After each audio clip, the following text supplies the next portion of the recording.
Hello defence aspirants, आज का जो लेक्चर है वो हम वर्बल वाले एरिया से कवर कर रहे हैं और जो आज का टॉपिक रहेगा वो आपके नियर बाय पेपर में 5 मार्क्स का श्योर शॉर्ट क्वेश्चन आएगा ही आएगा। तो आपने इन क्वेश्चंस को कैसे सॉल्व करना है, कैसे अप्रोच करना है, इसके बारे में हम बात करेंगे। ठीक है, तो फर्स्ट हम अगर देखते हैं, जैसे कि आपको बोर्ड पर क्वेश्चन दिख रहे होंगे, टॉपिक का नाम जो है वो है वेन डायग्राम। ठीक है, अब वहाँ टॉपिक रखा है, लिखा तो नहीं होगा कि क्वेश्चन में कि वेन डायग्राम है ऐसा, लेकिन जैसे कि आपको वहाँ पे ना क्वेश्चंस दिखेंगे, आपको आइडिया लग जाएगा कि भाई ये क्वेश्चन जो है वो वेन डायग्राम टॉपिक से। लास्ट में दिखाता हूँ आपको। लास्ट ईयर के क्वेश्चन पेपर मैं प्रिंट लेके आया था, तो उसमें मैंने चेक किया था कि आपको ना वहाँ पे इस टाइप के डायग्राम दे रखे हैं और डायग्राम देने के बाद कुछ आपको वर्ड्स दे रखे थे जिसके आपको आंसर्स फाइंड करने थे। ठीक है, अब आंसर फाइंड कैसे करने होते हैं उसके बारे में अगर बात करते हैं तो फर्स्ट थिंग, आपको 5 वहाँ पे डायग्राम दिए होंगे। ठीक है, अलग डायग्राम भी हो सकते हैं, सिमिलर भी हो सकते हैं।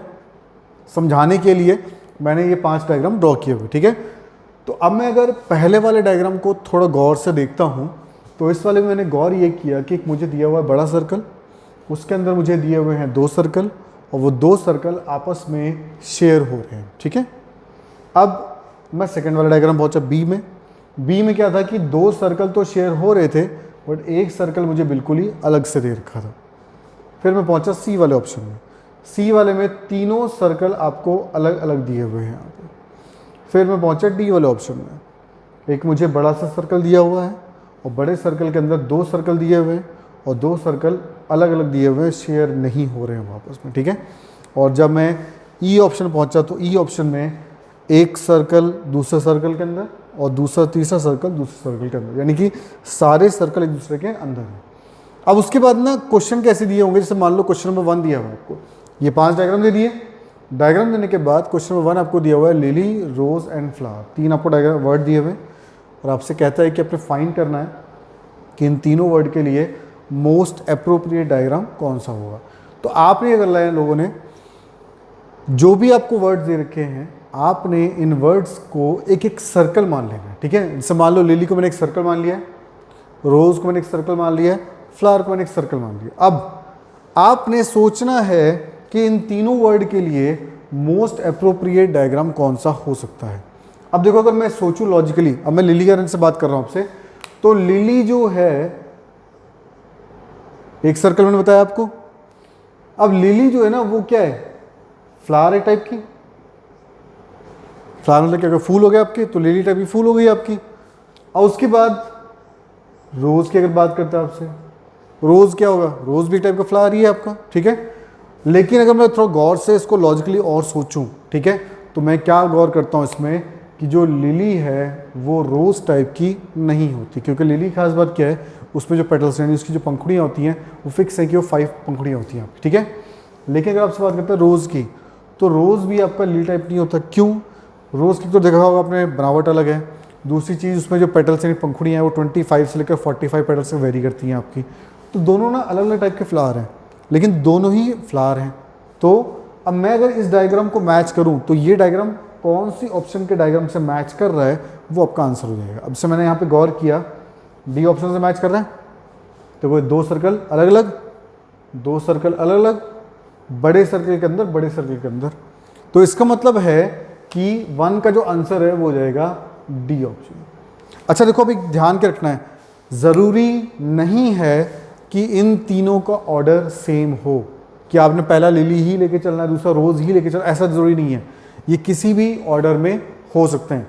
ध्यान आपने ये रखना है, तीनों को एक एक सर्कल मानना है और उसके बाद सोचना है कि अगर मैं लॉजिकली सोचूं तो वो कौन से सर्कुलर डायग्राम से आपका मैच कर सकता है। ठीक है, चलो एक और केस देखते हैं। जैसे मान लो क्वेश्चन नंबर 2 देखते हैं हम, इसको नोट डाउन कर लो, फिर मैं इसको वाइप कर देता हूँ। क्वेश्चन नंबर 2 देखते हैं, उसके बाद उसके बेस पे।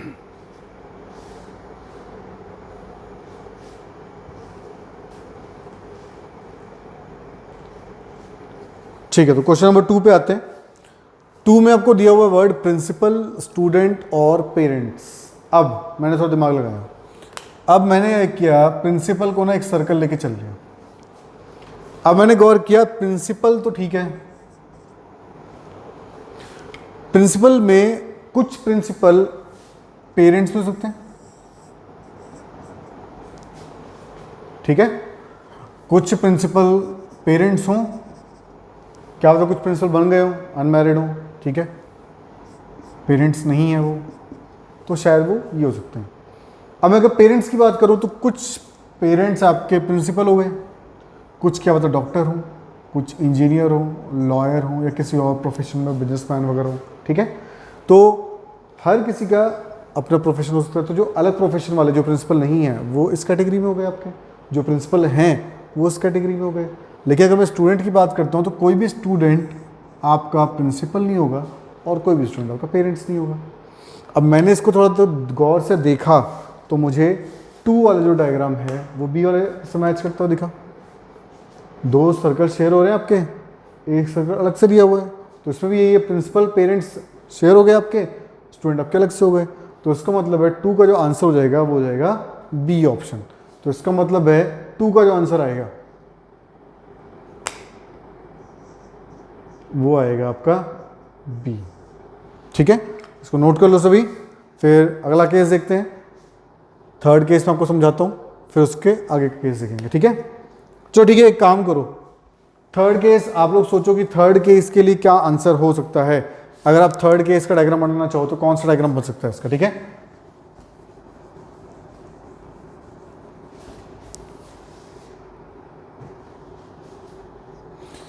ठीक है, अगर थर्ड केस का हम डायग्राम बनाते हैं तो कैसा डायग्राम होगा, ठीक है। जैसे कि बात करें सेंटेंस, वर्ड और पैराग्राफ, तो मैंने थोड़ा सा ना इसको लॉजिकली सोचने की कोशिश की। तो मैंने गौर किया, वर्ड, एक वर्ड हो गया, वर्ड अगर मैं ढेर सारे लिखते जाऊं तो यानी क्या बन जाएगा, सेंटेंस बन जाएगा आपका। और सेंटेंस अगर मैं ढेर सारे लिखते जाऊं तो क्या बन जाएगा, पैराग्राफ। इसका मतलब है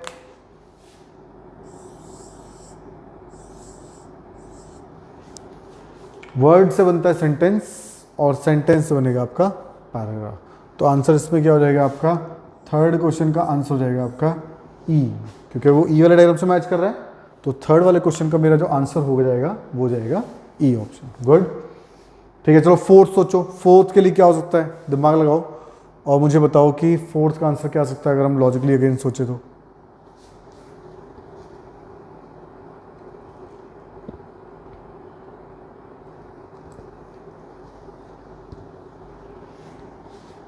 तो क्लियर ट्राई सभी ने वर्ड दे रखा था आपको, नोवेल, जैसे एल्बम और इंग्लिश, ठीक है। देखो अगेन एक और चीज़ जो आप लोगों ने ध्यान रखनी है, जब कहीं एल्बम दे रखी हो तो एल्बम को हमेशा ज़्यादातर आपने ना फोटो एल्बम लेके चलना है, ठीक है। ठीक है, तो अब मैं अगर बात कर रहा हूँ आपसे नोवेल, तो मैंने अगेन सोचा तो नोवेल, कुछ नोवेल आपकी इंग्लिश में सकती हैं, कुछ नोवेल क्या होता है पंजाबी या किसी और लैंग्वेज में हो, ठीक है। अब बात करता अगर आपसे एल्बम की, तो एल्बम हो गया आपका अलग से, क्योंकि कोई भी फ़ोटो एल्बम नोवेल नहीं होगी, कोई भी फ़ोटो एल्बम इंग्लिश में नहीं होगी, फ़ोटोज़ होती है ना उसमें, तो इसलिए अब ये डायग्राम जब मैंने मैच किया तो मैंने ये किससे मैच करता हुआ देखा, बी ऑप्शन से। 2 सर्कल आपके मिल रहे हैं आपस में, एक सर्कल बिल्कुल अलग से दिया हुआ है, तो यानी कि आपका जो फोर्थ का आंसर हो जाएगा वो हो जाएगा B option. Last case, fifth case देखते हैं। फिफ्थ में क्या दिया हुआ है, मुझे दिया हुआ है बीफ, मटन, फ्लैश। अब मैंने सोचना है कि इन तीनों के लिए कौन सा डायग्राम मोस्ट अप्रोप्रिएट रहेगा। तो मैंने इसमें अगर बात करता हूँ मैं, तो बीफ, मटन, फ्लैश। अब बीफ क्या होता है, बेसिकली काऊ एंड बेफेलो को मीट को हम कहते हैं बीफ। मटन जो हो गया वो शीप एंड गोट का होता है। फ्लैश मतलब हो गया मांस, तो यानी कि फ्लैश में सभी लगभग ऑलमोस्ट कैटेगरी आ जाती है। तो इसका मतलब है कि मैंने एक बड़ा सा ड्रॉ कर दिया फ्लैश, उसमें मैंने ड्रॉ कर दिया बीफ और उसमें मैंने ड्रॉ कर दिया मटन। अब देखो अगर मैं अगेन लॉजिकली अगर सोचूं तो कोई भी बीफ मटन जैसा नहीं होगा, कोई भी मटन आपके बीफ जैसा नहीं होगा। तो अब ये डायग्राम किससे मैच कर रहा है, मैं देखो अगर मैच करूँ तो डी ऑप्शन से। इसका मतलब फिफ्थ का जो आंसर हो जाएगा वो हो जाएगा मेरा डी ऑप्शन। तो इसको जल्दी से आप नोट डाउन करो सभी। और किसी वर्ड का मीनिंग ना आता हो तो ध्यान रखना है आपने गूगल करना है, डिक्शनरी में चेक करना है, मीनिंग चेक करना है उसका आपने, ठीक है। पेपर में कोशिश करनी है कि आपकी वोकैबुलरी इतनी स्ट्रांग हो कि आपको मैक्सिमम वर्ड्स का मीनिंग आता हो, ठीक है। नोट डाउन करो सभी इसको, फिर कुछ और एग्जांपल देखते हैं।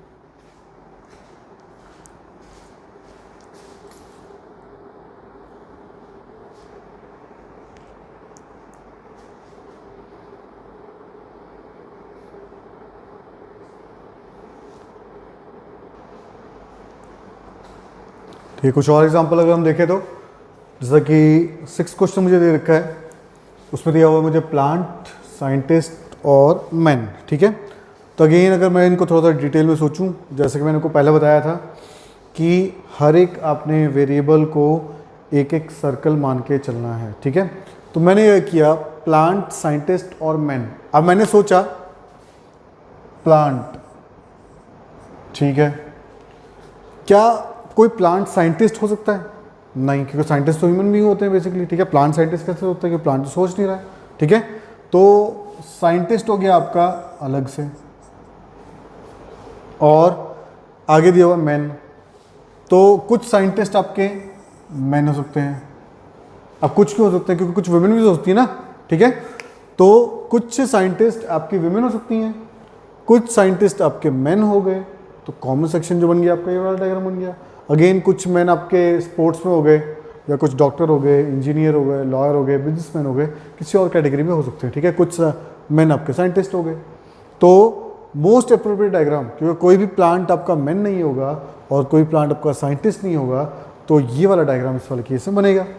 अब मैं अगर इसको ऑप्शन से मैच करता हूँ, भाई कौन सा ऑप्शन से ये मैच कर रहा है, तो मैंने गौर किया जो बी वाला ऑप्शन है उसमें शेयरिंग आ रही है, एक डायग्राम अलग से है। इसका मतलब 6 का मेरा आंसर हो जाएगा बी ऑप्शन। तो मेरा जो आंसर आएगा वो आएगा बी।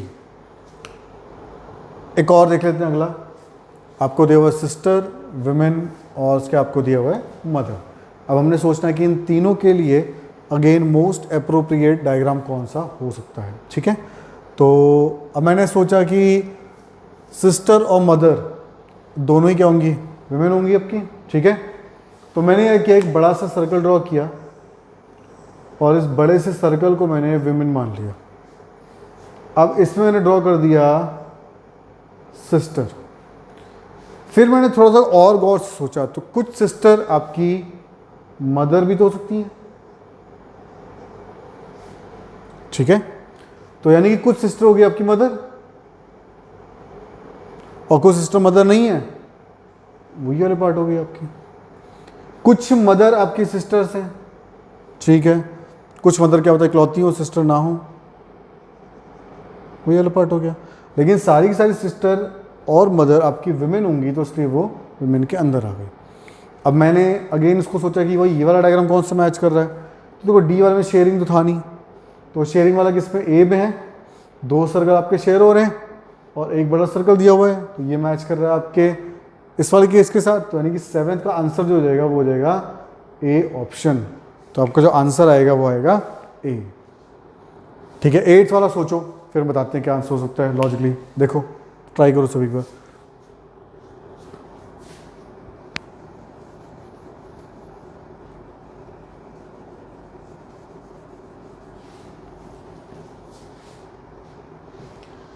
ठीक है, तो 8th में क्या क्या दिया है मुझे? बर्ड दिया हुआ है, क्रो दिया हुआ है, पैरट दिया हुआ है। अब मैंने सोचा पैरट भी एक टाइप का क्या बर्ड है एंड क्रो भी आपका एक टाइप का बर्ड है।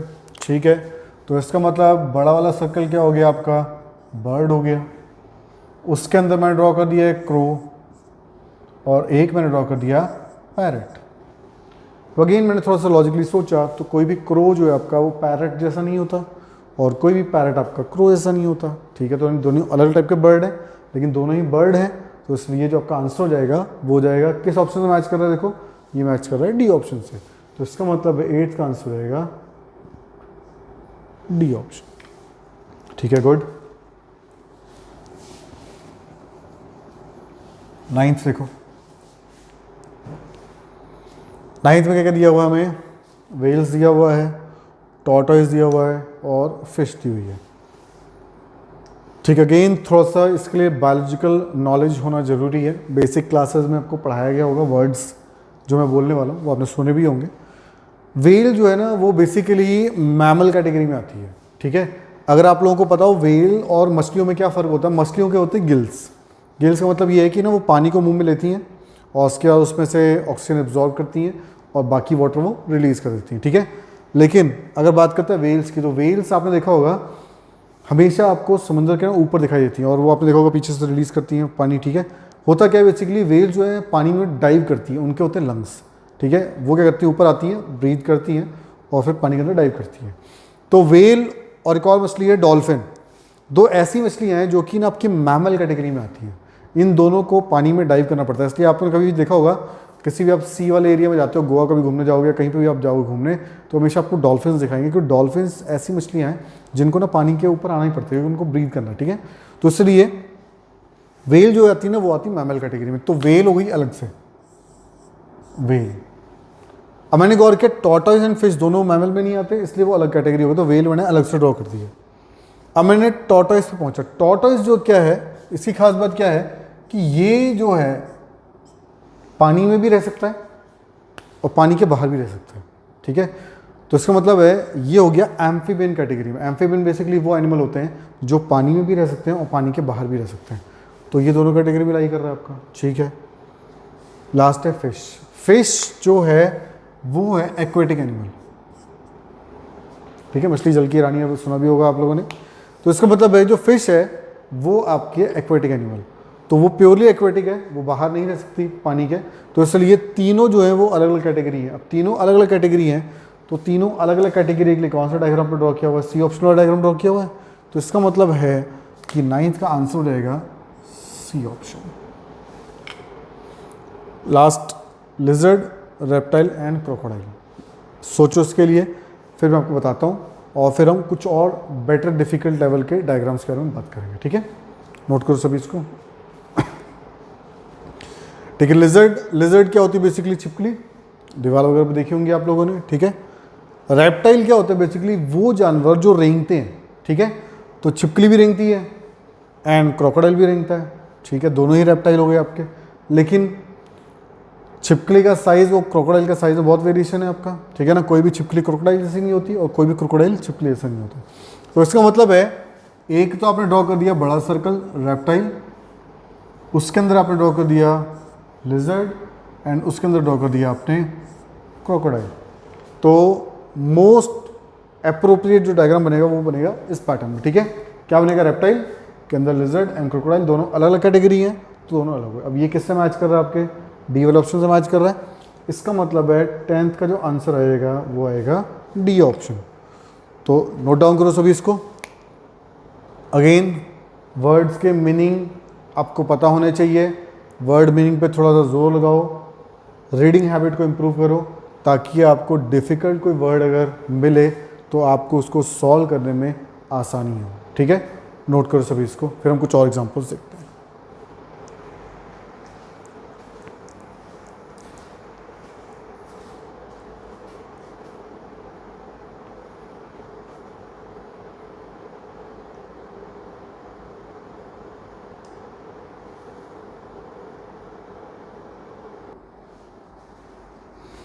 ठीक है, अगर हम कुछ और एग्जांपल्स की बात करें तो जैसा कि यहाँ पे दे रखे अगेन आपको 5 डायग्राम दे रखे हैं और उसके आपको डिफरेंट क्वेश्चंस दे रखे हैं। आपने चेक करना है कि इन दिए क्वेश्चंस का आंसर क्या हो सकता है, ठीक है।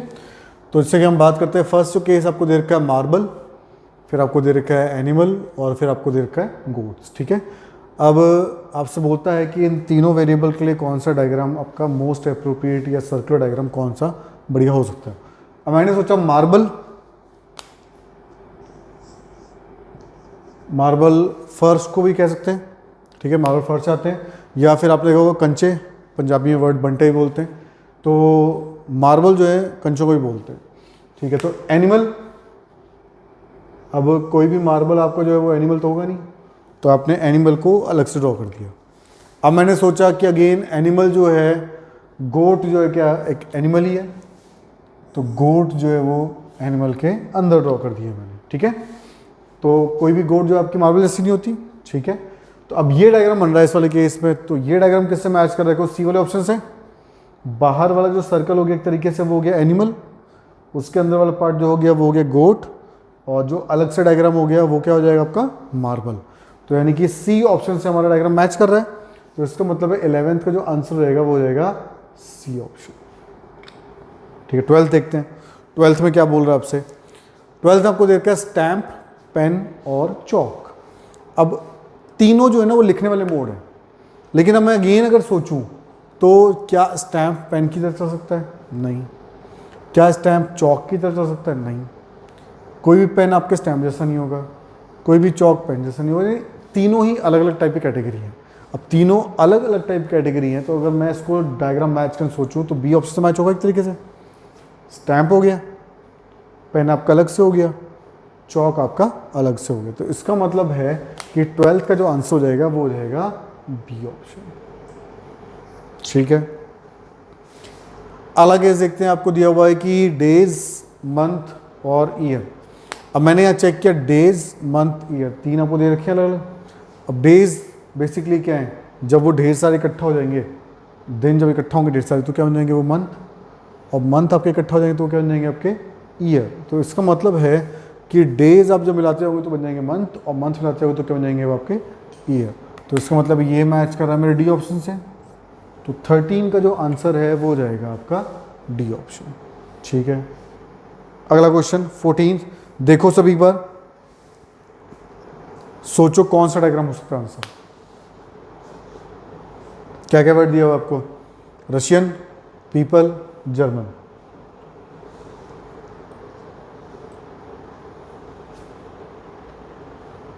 अब देखो अगर आप पीपल ड्रॉ करते हो तो सारे रशियन क्या होंगे, पीपल, और सारे जर्मन क्या होंगे आपके, पीपल। लेकिन कोई भी रशियन आपका जर्मन नहीं होगा, कोई भी जर्मन आपका रशियन नहीं होगा, दोनों अलग अलग ब्लड लाइन है आपकी।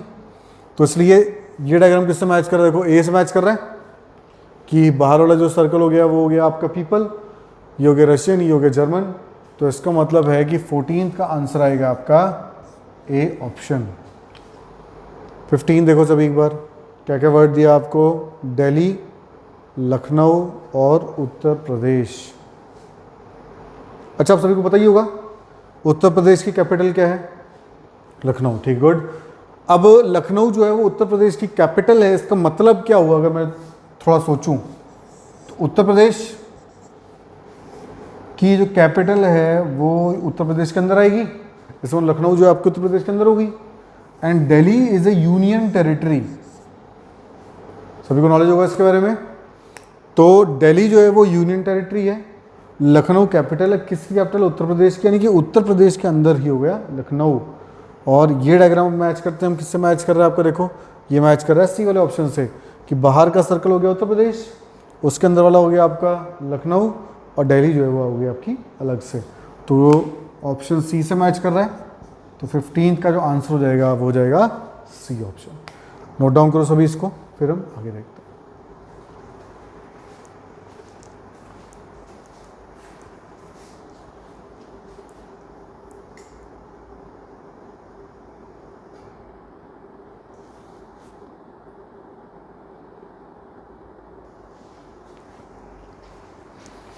तो अगर हम कुछ और एग्जांपल्स देखें इसके, तो से क्वेश्चन नंबर 16 अगर हम देख रहे हैं तो आपको यहाँ पे दिया हुआ है ट्रैक्टर, एयरक्राफ्ट और कार्ट दिया हुआ है, और उसके आपको दे रखे हैं यहाँ पे 5 ऑप्शन, जिसमें से आपने चूज़ करना है कौन सा ऑप्शन आपका मोस्ट अप्रोप्रिएट आंसर होगा। ठीक है, तो ट्रैक्टर दिया हुआ है, एयरक्राफ्ट और कार्ट। अगेन अगर मैं सोचूँ तो ट्रैक्टर जो है वो एयरक्राफ्ट जैसा नहीं हो सकता, क्योंकि ट्रैक्टर ज़मीन पर चलता है, एयरक्राफ्ट हवा में उड़ता है। ठीक है, और कार्ट जो है, ठीक है, कार्ट क्या होती है, ट्रॉली।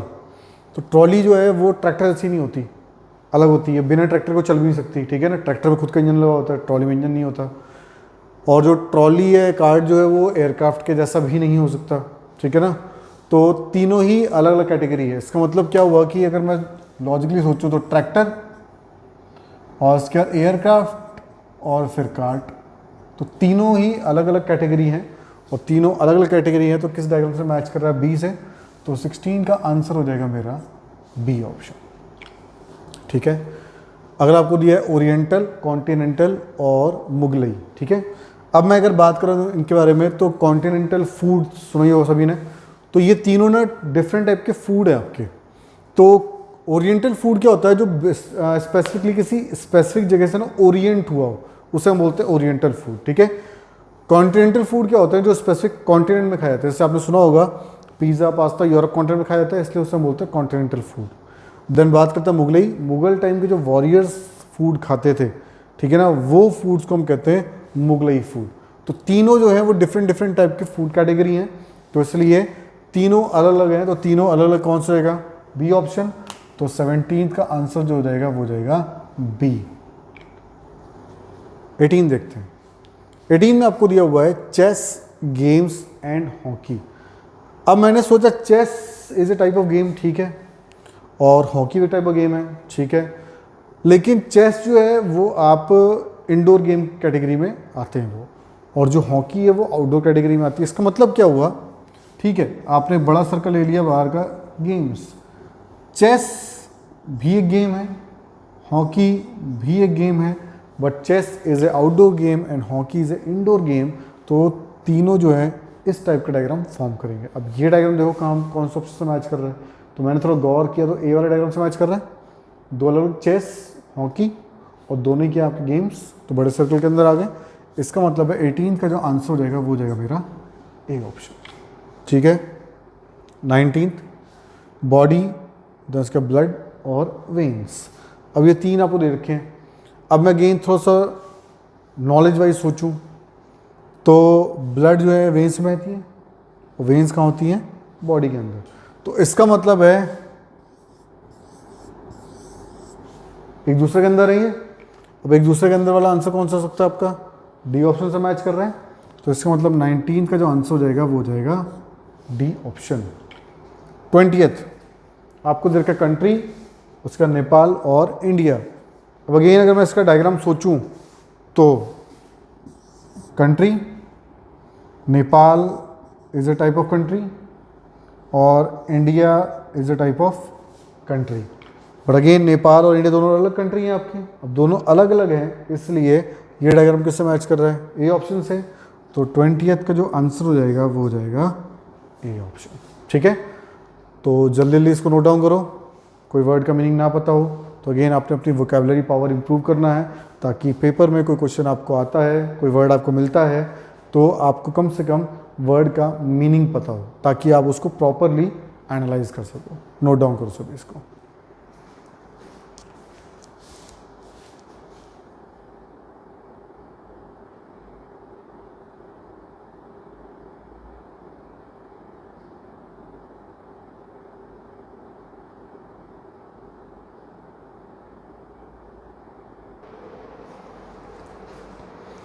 ठीक है, लास्ट कुछ और एग्जांपल देखेंगे।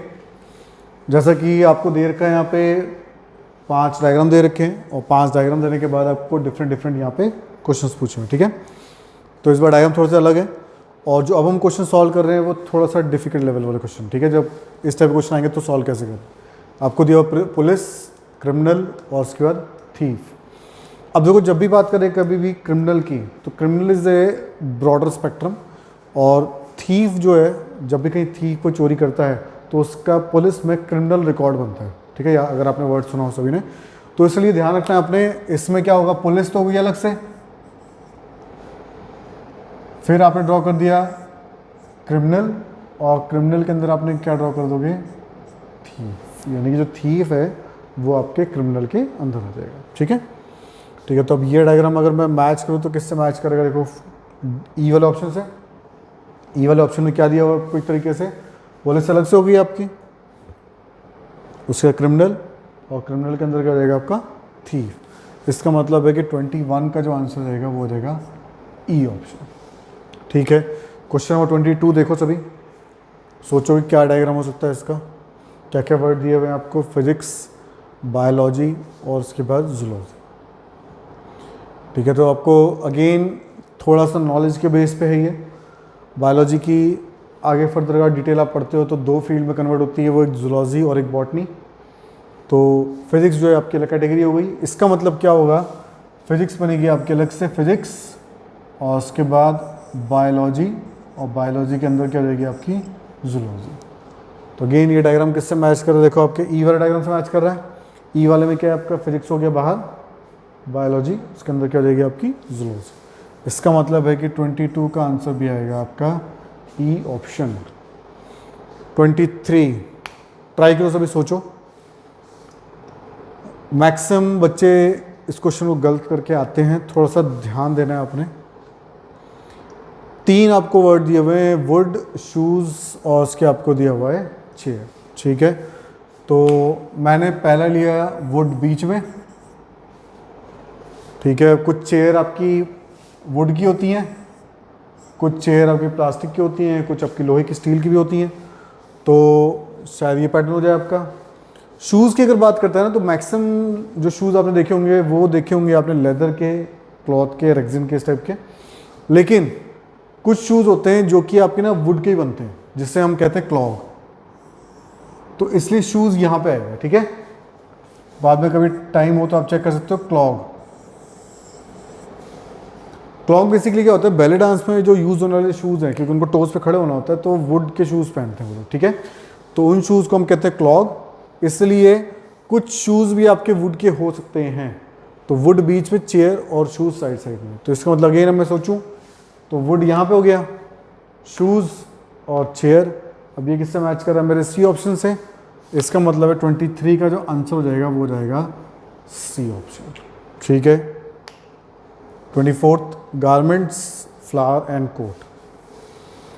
गारमेंट्स, फ्लावर एंड कोट्स, अगर मैं सोचूं तो सारे के सारे कोट किसके में होते हैं, गारमेंट्स के। फ्लावर हो गया आपका अलग से, तो इसका मतलब क्या है, किससे मैच कर रहा है, ई ऑप्शन से। सारे के सारे जो कोट हैं वो बनेंगे गारमेंट से, और आपका जो फ्लावर है वो हो गया अलग से। तो इसका मतलब किससे मैच कर रहा है, ई ऑप्शन से। तो 24th का आंसर हो जाएगा ई। लास्ट एक्टर, स्टेज और फिल्म। तो अगर मैं इसको अगर लॉजिकली सोचूं तो एक्टर, कुछ एक्टर आपके स्टेज पे भी काम कर सकते हैं और कुछ एक्टर आपके फिल्म में भी काम कर सकते हैं। कोई फिल्म आपकी स्टेज पे चल रही हो, ठीक है। तो इसका जो आंसर होगा वो बी से मैच कर रहा है। तो जो आपका आंसर रहेगा वो हो जाएगा बी ऑप्शन। तो 25 का आंसर रहेगा बी। नोट कर लो सभी इसको। लास्ट मैं आपको 5 और डिफिकल्ट केस कराऊंगा, उसके बाद हम second part of Venn diagram देखेंगे। नोट करो।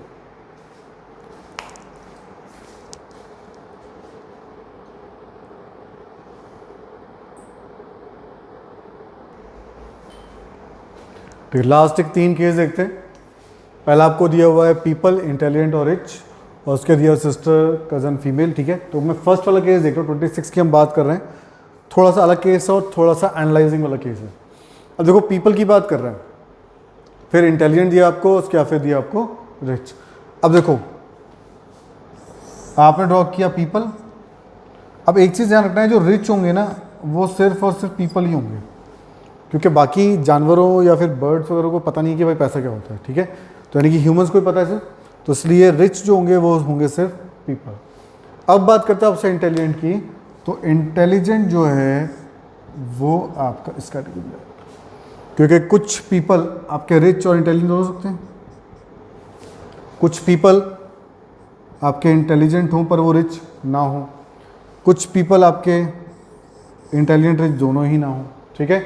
और जो बाकी पार्ट रह गया वो पार्ट हो गया आपका एनिमल्स का, ठीक है ना। Dog is intelligent animal, dolphin is the intelligent fish. तो कुछ एनिमल्स के बाद जब करेगा तो वो आपके इंटेलिजेंट कैटेगरी में है, तो इसलिए वो पार्ट हो गया एनिमल्स का। तो उसका डायग्राम जो है वो डायग्राम मैच किससे कर रहा है, देखो ए वाले से मैच कर रहा है आपका। तो इसका मतलब है 26 का आंसर हो जाएगा आपका ए ऑप्शन। मैक्सिमम लोग गलत करके आते हैं, आप लोगों ने ध्यान रखना है डायग्राम कौन सा अप्रोप्रिएट बनेगा इसके लिए, ठीक है। चलो 27 देखते हैं। 27 में क्या दिया आपको, सिस्टर, कज़न और फीमेल। तो सिस्टर, कज़न और फीमेल की अगर बात करते हैं आपसे, तो सारी के सारी जो सिस्टर हैं वो क्या होंगी, आपकी फीमेल होंगी। और अगेन कज़न जो है आपके कुछ मेल हो सकते हैं, कुछ फीमेल हो सकते हैं। तो ये वाला जो कज़न पार्ट हो गया ये हो गए बॉयज़, बाकी के हो गए आपके सिस्टर्स, ठीक है। लास्ट 28 स्टार्स, प्लैनेट और सैटर्न, ठीक है। अब देखो सैटर्न क्या एक टाइप का प्लैनेट है, इसका मतलब है सैटर्न, प्लैनेट, स्टार्स हो गए वो हो गए अलग से आपके, ठीक है। बचपन में एक ख्याल से छोटी क्लासों में पढ़ा होगा आप लोगों ने कि स्टार्स की जो है ना अपनी लाइट होती है, वो खुद लाइट एमिट करते हैं, लेकिन जो प्लैनेट्स होते हैं उनकी खुद की लाइट नहीं होती, वो लाइट रिफ्लेक्ट करते हैं, ठीक है। तो यानी कि सैटर्न इज अ प्लैनेट, तो वो उसके अंदर हो गया, एंड स्टार्स आपका अलग से हो गया। तो ये डायग्राम बन रहा है। अब 28 के लिए डायग्राम अगर मैं मैच करता हूँ, देखो ई से मैच कर रहा है, तो यानी कि 28 का आंसर हो जाएगा आपका ई ऑप्शन। 27 का आंसर क्या था हमारा, 27 का मैच करता ए से, तो 27 का हो जाएगा ए। तो ये कुछ आपके डिफिकल्ट क्वेश्चन हैं, नोट डाउन कर लो सभी इसको। पेपर में आएगा तो थोड़ा सा ध्यान से सोचते हुए अपने क्वेश्चन को अप्रोच करना है, नोट कर लो सभी। फिर हम टाइप 2 देखते हैं।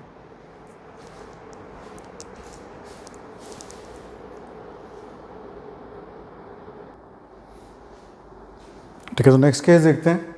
नेक्स्ट केस में आपको टाइप 2 दिया हुआ है। अब टाइप 2 केस को, वेन डायग्राम टाइप 2 को हमने सॉल्व कैसे करना है उसके बारे में बात करेंगे। ठीक है, तो जैसे कि आपको ना पहला डायग्राम दिया हुआ है, दूसरा डायग्राम दिया हुआ है, दोनों डायग्राम वैल्यू सेम है, डायग्राम भी ऑलमोस्ट सेम है, पर पेपर में कई बार या तो टोटल सर्कुलर डायग्राम आते हैं या फिर कई बार आपके ज्योमेट्रिकल फॉर्म में आते हैं।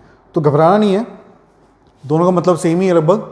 जैसे क्वेश्चन मान लो आपसे बोलता है कि जो भी आपके इस सर्कल में आ रहे हैं वो सारे मैथ्स पढ़ा रहे हैं, या आपसे बोलता है जो भी इस सर्कल में आ रहे हैं वो सारे हिंदी पढ़ा रहे हैं, आपसे बोलता है जो भी इस सर्कल में आ रहे हैं वो सारे इंग्लिश पढ़ा रहे हैं, या फिर आपसे बोलता है कि जो भी ट्राइंगल के अंदर आ रहे हैं वो सारे इंग्लिश पढ़ा रहे हैं, जो भी सर्कल के अंदर आ रहे हैं वो सारे हिंदी पढ़ा रहे हैं, और जो भी आपके स्क्वायर या रेक्टेंगल के अंदर आ रहे हैं जो भी वो आपके आ रहे हैं मैथ्स पढ़ा रहे हैं। ठीक है, दोनों वैल्यू सेम दे रखी है मैंने आपको। अब बेसिकली ना वहाँ पे वर्ड्स का थोड़ा वेरिएशन रहता है, तो आपने उस केस में उसको सॉल्व कैसे करना है वो उसके बारे में बात करते हैं। जैसे कि मान लो आपसे पूछता है, आपसे बोलता है कि मैथ्स पढ़ने वाले ना स्टूडेंट कितने हैं।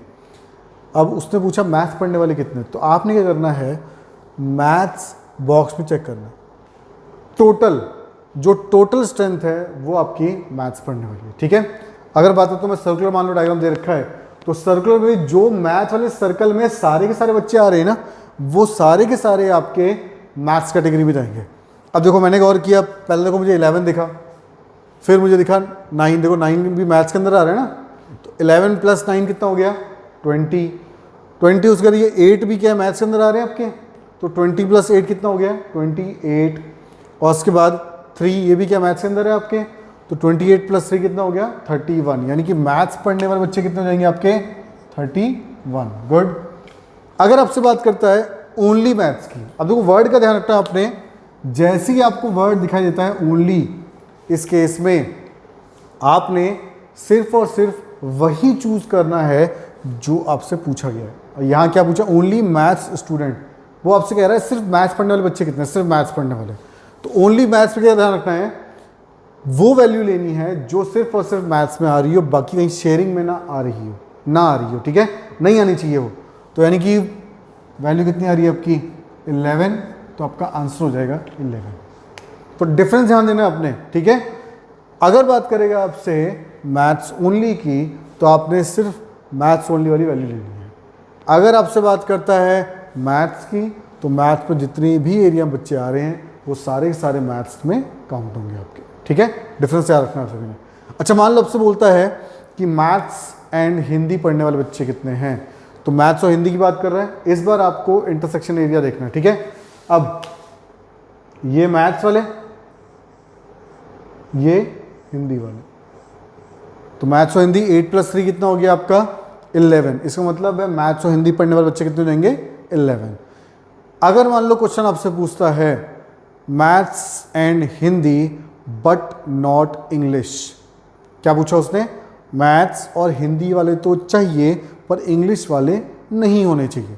नहीं होने चाहिए इसका मतलब है क्या है कि इंग्लिश नहीं आएगी आपकी, मैथ्स और हिंदी आनी चाहिए लेकिन इंग्लिश नहीं आनी चाहिए, तो इंग्लिश नहीं आ रही तो कितने आ रहे हैं 3।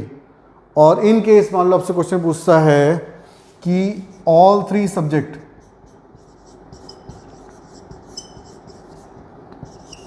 पढ़ने वाले बच्चे कितने हैं। अब इसमें क्या देखना है आपने, ऑल 3 सब्जेक्ट बोल रहा है, इसका मतलब तीनों का कॉमन एरिया कितना आ रहा है। 8 जो है वो आपके इंग्लिश में भी आ रहे हैं, हिंदी में भी आ रहे हैं, मैथ्स भी आ रहे हैं, तीनों कॉमन आ रहे हैं, तो इसका मतलब 8 जो होगा वो हो जाएगा आपका आंसर। तो अगर ऑल 3 पूछेगा आपसे तीनों सब्जेक्ट पढ़ने वाले स्टूडेंट कितने हैं, तो आपका जो आंसर हो जाएगा वो हो जाएगा 8। ठीक है, तो टाइप 2 जो है 1-2 बार ही पेपर में देखी गई है, बट इन केस अगर पेपर में आती है तो अपने अप्रोच कैसे करना है उसका ध्यान रखना है।